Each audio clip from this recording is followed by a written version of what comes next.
Morning, ladies and gentlemen, and welcome to the Wednesday, November 3rd, 2021 meeting of the Lake Havasu City Planning and Zoning Commission. Would you please rise and join me for the Pledge of Allegiance?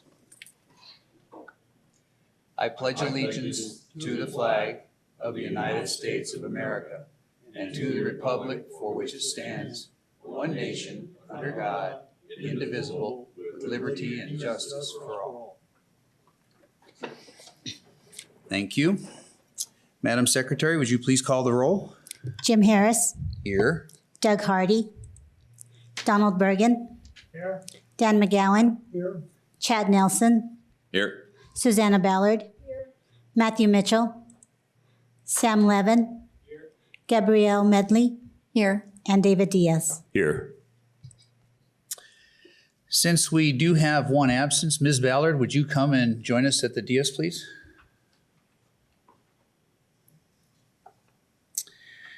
And correspondence and announcements, Mr. Morris. Mr. Chairman, Commissioners, thank you very much. At the last City Council meeting, they approved the Black Rock final plat. That was the final plat that this Planning Commission approved the preliminary plat. That's on in Havasu Riviera, the next phase in Havasu Riviera. Another announcement is at your desk here, you'll see a Boards and Commission training workshop flyer.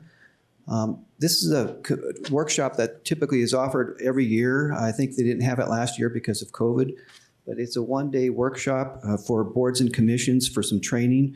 It's pretty valuable. It's pretty good introduction and information about workshops as far as planning and zoning and Board of Adjustment. I think especially the new commissioners would get a lot out of it. It is a one-day. It starts, registration is at 9 a.m. It's a Friday, December 10th. Staff is planning to carpool a city vehicle from City Hall early that morning to get to the Phoenix area for this meeting by 9 a.m. The workshop runs from 9 a.m. to 2:30, and then we would come back the same day. There are a couple openings as far as in the carpool. If any of the commission members wants to attend and travel on their own, make different arrangements for lodging or whatnot, that's fine. That'd be on the commissioner's dime though. The city will pay for the registration. It's a $70 registration. And of course, we will offer a carpool if you'd like to carpool with the city staff. And we have at least one commission member going in that carpool. Another one's making arrangements to meet on site at that location. And again, we'll pay for the registration. So it's limited to 100 participants. So if you can get an answer in the next few days, that'd be great. That way we have enough time to get the registration all taken care of. So just be in touch with myself or Maria, and we'll get it taken care of. Okay. That concludes staff's correspondence. Open any questions also. Thank you. Okay, thanks, Mr. Morris. All right, the minutes of the last meeting. Do we have any additions, deletions, or corrections? Mr. Bergen, I believe you might have something. Yes, thank you. My comments did not seem to make it to the minutes, but on the first public hearing item, I noted especially to Sue that visiting this location, I found the sign fallen flat on the ground, and that was the 5th time in the last 6 locations, and something should be done to prevent that. On the second item, I explained my no vote, that I felt that Mr. Morris had done an excellent job putting together the self-storage change, and I objected to the change that actually was required by the public speaker that then affected the total vote. I would like to make a motion to accept the minutes with that change. Okay, we have a motion. Do we have a second? I second it. All right, we have a motion by Mr. Bergen, a second by Mr. Nelson to accept the minutes of the last meeting with Mr. Bergen's corrections. Any further discussion? Hearing none, let's go ahead and vote on the motion. Where's my little thing here?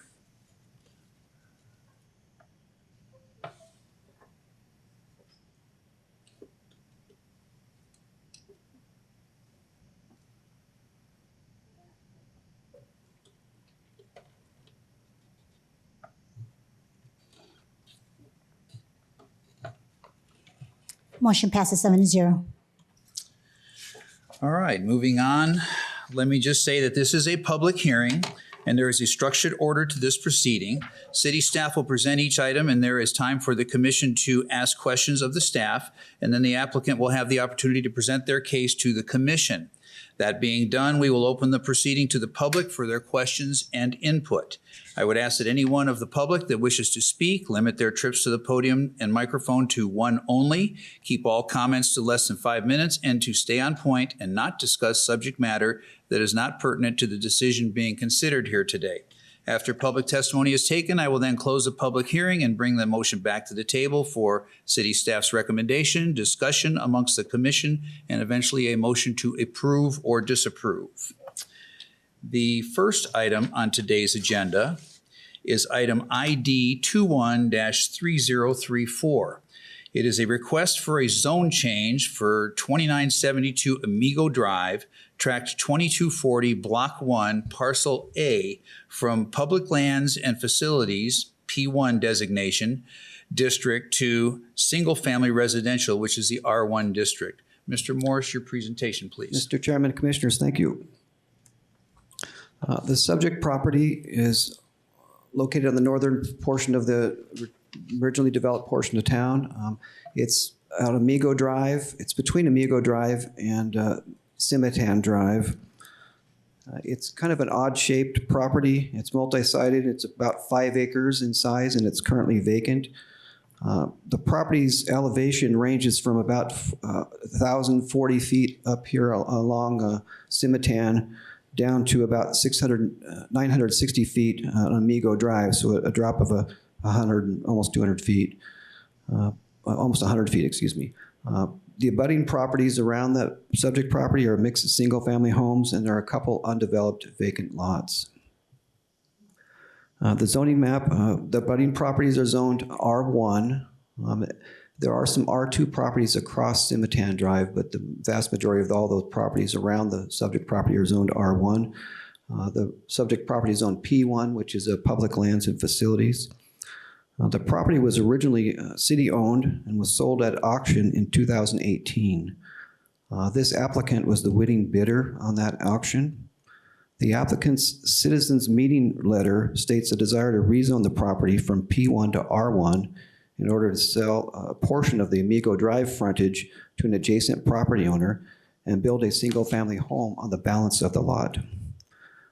Again, the property is currently zoned P1, which does not allow a single-family home.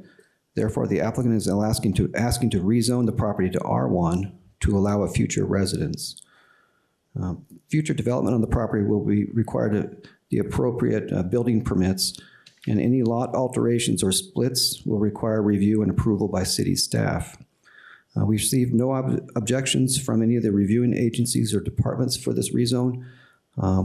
That concludes staff's presentation. Open any questions from the commission. Thank you. All right, do we have any questions of staff by commissioners? Anybody at all? Mr. Diaz. Yeah, thank you. I'd like to have staff, just to get it on record, can you just explain what the public lands and facilities, what exactly that, what does that entail? What is that use? The P1 lands and facilities would be things for public. It could be things like a sewer station, water tanks. There are a number of sites like this that were scattered around town that were set aside for future water sites, well sites. I believe the size and location of this is probably one of those. But it could be things like public facilities. It could be, I suppose, a park or something like that. But something for the public, a police station, a substation, something to do with the public.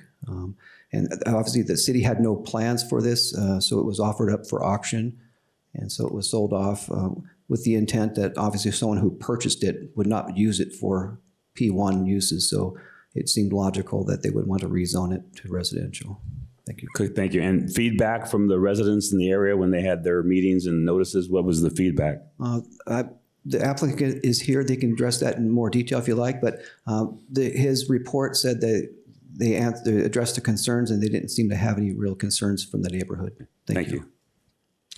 Any other questions of staff by commissioners? I have one. This parcel abuts two properties, and typically in the past, the city has had an objection to creating drive-throughs on parcels.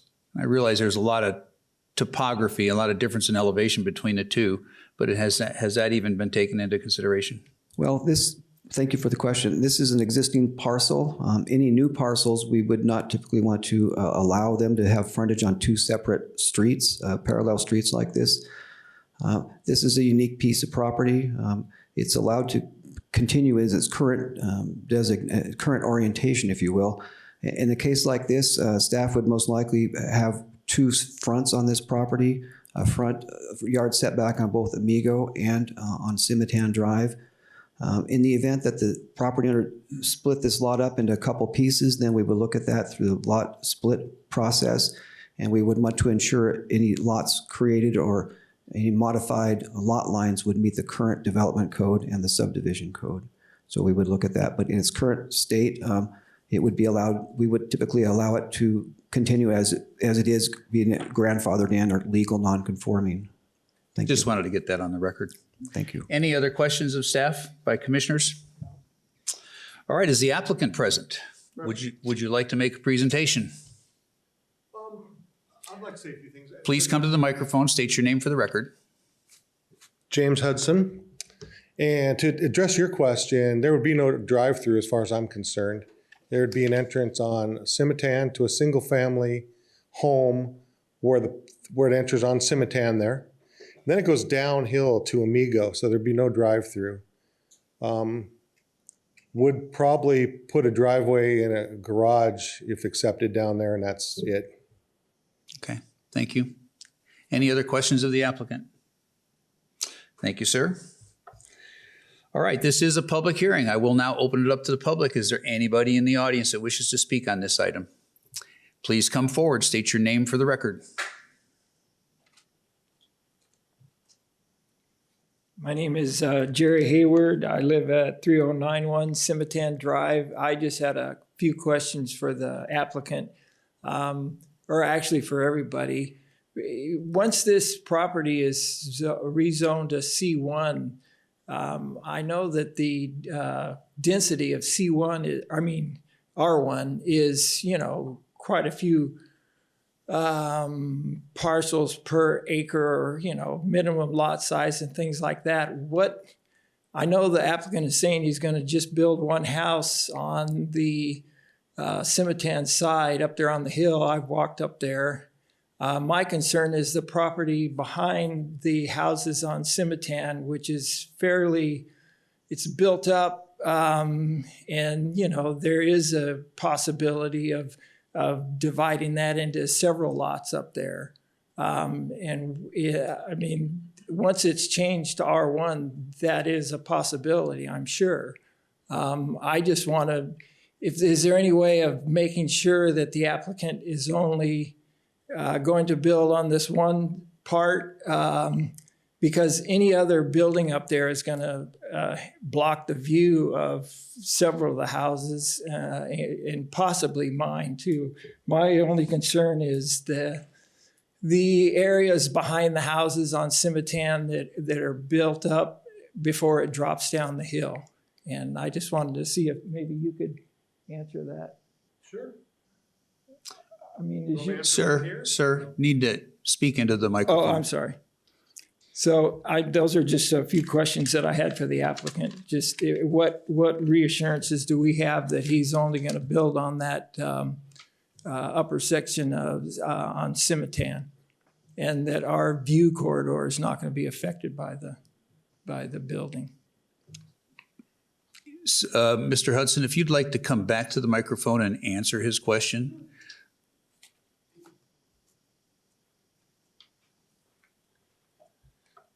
So other than just saying I'm going to build one house up there. I mean, I have a little drawing that I hand drew, but you could see the lot. It goes square up from Simitian, and then on the left side, as you're looking at it, it pie shapes down. No, if you go lower, Luke, down to there, right there. So it opens up pretty wide on Simitian, and I wanted to put a RV garage kind of sideways there so I could drive through. So I have no intention of cutting that lot into two parcels to build two homes. It would be one home. You're talking about the lot on Simitian. On the top on Simitian. Okay. Then down below, there's a spot where a driveway and another little garage. And that's it for me. That's all I intend to build. Okay, well, thank you. Appreciate that. Thanks.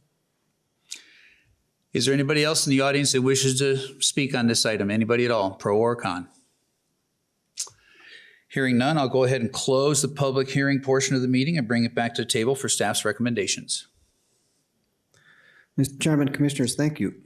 Based on the findings, the Development Review Committee recommends the Commission forward a recommendation of approval to the City Council for Land Use Action 21-3034, a zone change for 2972 Amigo Drive, Tract 2240, Block 1, Parcel A, from Public Lands and Facilities, P1, to Single Family Residential, R1 District. And as a reminder, this item will go to the City Council's December 14th meeting with your recommendation. Thank you. Okay, we are at the table for discussion and or a motion by commissioners. I'd just like to have a little Mr. discussion, put some things on the record. Number one, I think the applicant has done a great job with their neighborhood meeting. And staff has done a great job with the presentation. We do get emails from Maria that have all that content to review before the meetings.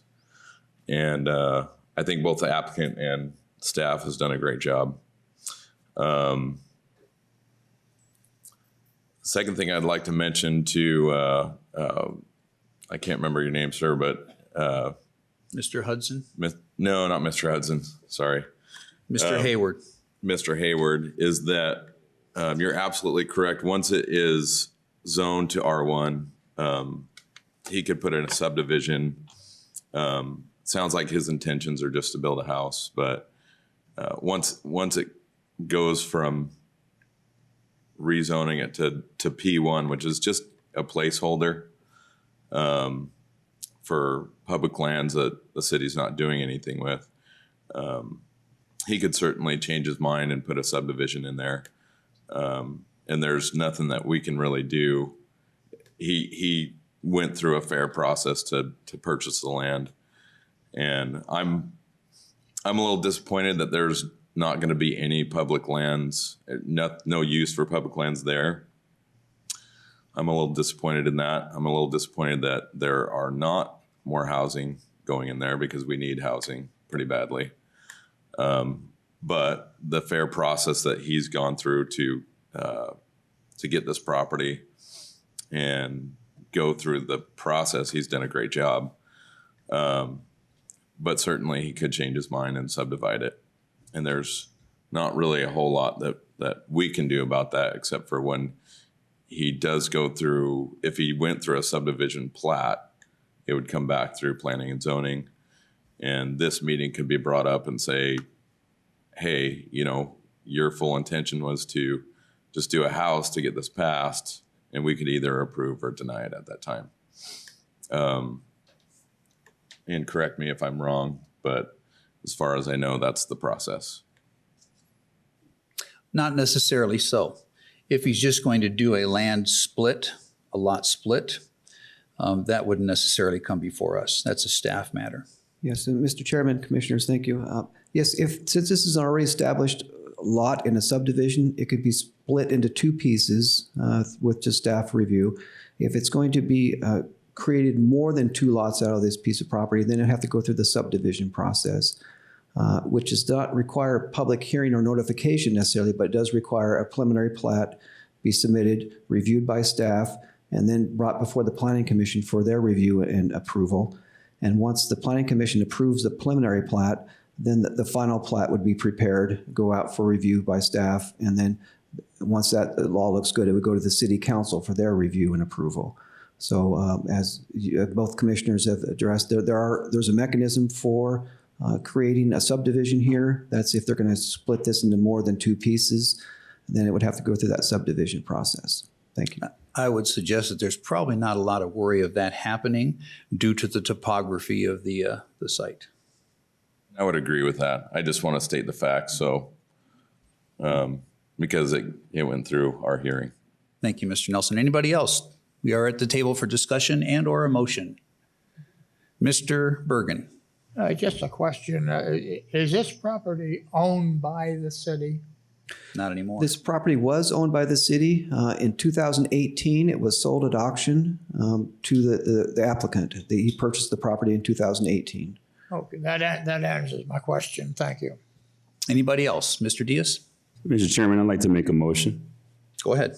I'd like to motion that we approve ID 21-3034, a request for a zone change for 2972 Amigo Drive, Tract 2240, Block 1, Parcel A, from Public Lands and Facilities P1 District to Single Family Residential R1 District. We have a motion by Mr. Diaz. Do we have a second? I'll second it. We have a motion by Mr. Diaz and a second by Ms. Medley to approve item number 213034 with staff's recommendations. Any further discussion on this item? Hearing none, let's call for the question.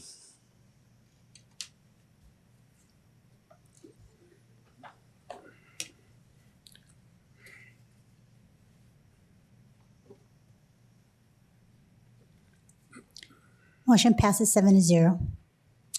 Okay, congratulations and good luck. There are no other items on today's agenda, so at this point, let me do the call to the public. That is the portion of the meeting where we allow anybody in the audience to address the commission. Is there anybody that would like to speak to the commission this morning? Hearing none, I'll close the call to the public. And Mr. Morris, future meetings, please. Yes, Mr. Chairman, Commissioners, and if I may, I overlooked something in our correspondence and announcements. I'm proud to announce that Lake Havasu City has hired a new planner. His name's Trevor Kearns. He's in the audience today. He started on Monday. We're very happy to have him aboard, and now the planning department's fully staffed, so we're excited about that too. Thank you. Welcome aboard. Welcome aboard. As far as future meetings, we will have an item. We have 4 items scheduled for the November 17th meeting. So in 2 weeks, we will have another meeting. There are 4 items at this point for that meeting. Thank you. Okay, thank you.